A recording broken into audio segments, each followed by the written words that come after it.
এবং কৃষ্ণ ভক্তগণ, আজকে আপনারা গীতা ভাগবত পাঠের আয়োজন।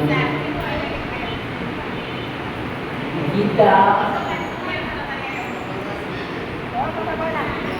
এর ব্যাখ্যা বা এটা পরিশেষ করার মতো ক্ষমতা তাদের জানি। শ্রীমদ ভগবত গীতা, গীতা মানে সাধারণভাবে গীতা আমরা সেটা হচ্ছে জ্ঞান। গীতা মানে আমরা যারা জ্ঞান দিয়ে আমাদের জীবনটাকে পরিচালিত করি, যে জ্ঞানের দ্বারা আমরা বুঝতে পারি যে এই পথটি আমার জন্য শুভ, সেই পথটি হল গীতার পথ, জ্ঞানের পথ। তাই গীতা ভাগবত পাঠ শ্রবণ করার পর আমার যদি জ্ঞানের উদয় নাই হয়, তবে সেই গীতা পাঠ পড়া এবং শোনা। প্রথমে আমাদের গীতাটাকে বুঝতে হবে, জানতে হবে। গীতা আমার গোবিন্দের মুখ্য নিশ্চিত অনেক গ্রন্থ লিপিবদ্ধ করেছেন ব্যাসদেব, গোস্বামী আর অনেক বড়, কিন্তু একমাত্র শ্রীমদ ভগবত গীতা, যেটা কিনা আমার গোবিন্দ নিজে পর্যন্ত করে ধর্মক্ষেত্রে কুরুক্ষেত্রে সমবেতা যুগোৎসব মামকাম পাণ্ডবষ্টে করতেন পূর্বত সংগ্রাম। যখন দুটি পক্ষ, কৌরব পক্ষ পাণ্ডব পক্ষ যুদ্ধ হয়ে যাবে, সেই যুদ্ধে শ্রীকৃষ্ণ অর্জুনের রথে সারথি। যখন ভগবান শ্রীকৃষ্ণ অর্জুনের রথে সারথি হলেন, অর্জুন আমার গোবিন্দকে অর্জন করে দিলেন। এবার যুদ্ধ প্রস্তুত হবে, যুদ্ধ তো করতে হবে, তাই না? এই যে কিছুক্ষণের সময়ের জন্য আমরা এই বাবার মন্দিরে সবাই প্রস্তুত করেছি, কিসের জন্য জানেন? যুদ্ধ করার জন্য। আপনি গীতা পাঠ শ্রবণ করবেন, অথচ কৌরব এবং পাণ্ডব যুদ্ধ করবেন না, এটা তো সম্ভব। জীবন মানে যুদ্ধ, যুদ্ধ আপনাকে করতেই হবে। গীতা আপনি কোথায় খুঁজতে যাবেন? একবার ভাবেন, এই দেহটাই একটা গীতা। পঞ্চ পাণ্ডব, পঞ্চ আত্মা যে আমার ভিতরে আছে, সেটা পঞ্চ পাণ্ডব। সে যদি সদা জাগ্রত থাকে, গোবিন্দ তাহার সহায় থাকে। আর ওই যে 10 ইন্দ্রিয়ের রাজা মন, অন্য ধৃতরাষ্ট্র, ভালো কিছু করতে গেলেও কিছু কানে খারাপ কিছু করার জন্য করতে যায় ভালো, হয়ে যায় খারাপ। তাহলে দেহের মধ্যে অন্ধ মনটাই হলো জন্ম অন্ধ ধৃতরাষ্ট্র। পঞ্চ পাণ্ডবদের বড় ভাই যুধিষ্ঠির। যুধিষ্ঠির শব্দের অর্থ হলো যে সদা সর্বদা স্থির থাকে, যার ভিতরে চাঞ্চল্যতা নেই। বিপদে সুখে দুঃখে আনন্দে বিরহে যে কিনা নিজেকে স্থির রাখতে পারে, সেই হলো যুধিষ্ঠির, যার ভিতরে যুধিষ্ঠিরের ভাই ভীম। পঞ্চপাণ্ডবের মধ্যে ভীম হলেন সংকল্প। আমরা গোবিন্দকে ডাকবো, গোবিন্দের কাছে যাবো, তার আগে আমাদের একটা সংকল্প করতে হবে যে আমি আজ থেকে বা এখন থেকে গোবিন্দের শ্রীচরণে নিজেকে সমর্পণ করব। এই সংকল্পটা আমাকে করতে হবে। এই সংকল্পটা যার মধ্যে আছে তাহাই হলো ভীম।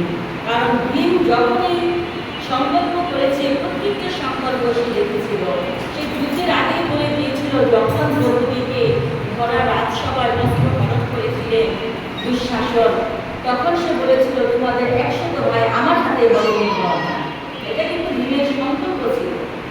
তদ্ভুতভাবে কোনো ভক্তের হৃদয়ে যেরকম সংকল্প প্রকাশ পায় যে আজ থেকে, এই মুহূর্ত থেকে আমি গোবিন্দকে নিজেকে সমর্পণ করব, তাহলে ভীম অর্থ হয়ে গেলে ধর্ম আপনার মধ্যে প্রতিষ্ঠিত। অর্জুন শব্দের অর্থ যে নিজে নিজে অর্জন করে ন্যায়, যার মধ্যে ন্যায় আছে, নীতি আছে, ধর্ম আছে, যার মধ্যে ক্ষমতা আছে ভগবানকে অর্জন করা, সেইগুলো অর্জুন।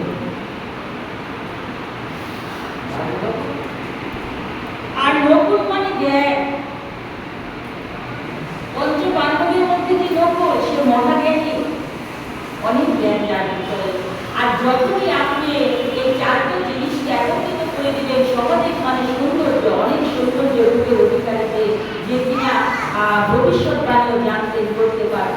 সেই সহযোগ আপনি তখনই হবে যে আমি এই চাকরিকে যখন আয়ত্ত করতে পেরেছি, আজ থেকে আমি ভবিষ্যৎবাণী করে দিলাম আমার জীবন হয়ে যাবে সুন্দর সুখময়, কেননা আমি গোবিন্দের সঙ্গ হয়েছি। এই ধর্ম, ন্যায়, জ্ঞান, সংকল্প সবকিছু যদি আমার থাকে, তাহলে আমার ভবিষ্যৎ আর অন্ধকার হবে না, আমার ভবিষ্যৎ আলোকময় হয়ে যাবে।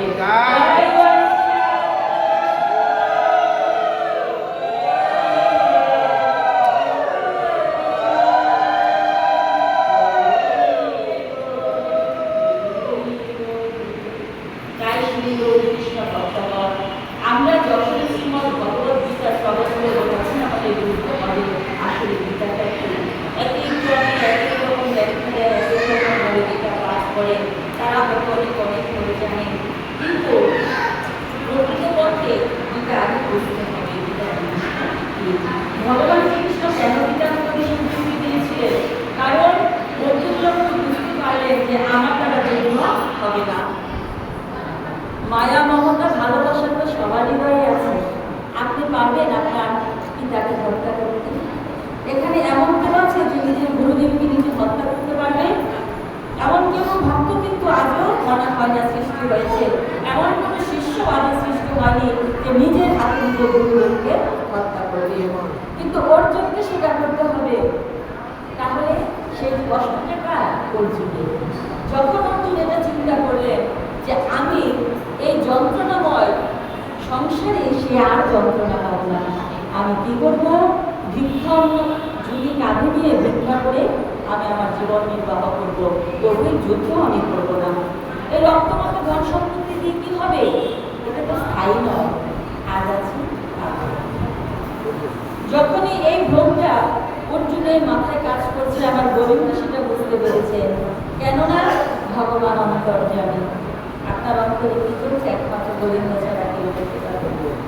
তাই আমার প্রাণ গোবিন্দ অর্জুনকে যে ধর্মক্ষেত্রে যুদ্ধক্ষেত্রে যে উপদেশগুলি দিয়েছিলেন, তাহাই 700 শ্লোকে শ্রীমদ্ ভগবত গীতার রূপান্তরিত হয়েছে।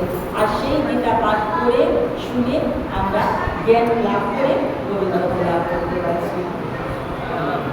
শ্রীমদ্ ভগবত গীতার 18টি অধ্যায়, এই 18টি সংখ্যা অনেক মারাত্মক সংখ্যা। এটা তত্ত্ব কথা আছে, দিনের তত্ত্ব, মনের তত্ত্ব, আত্মীয় তত্ত্ব আছে। 18টি অধ্যায়ে প্রথম অধ্যায় অর্জুন বিষাদ মানে যুদ্ধ।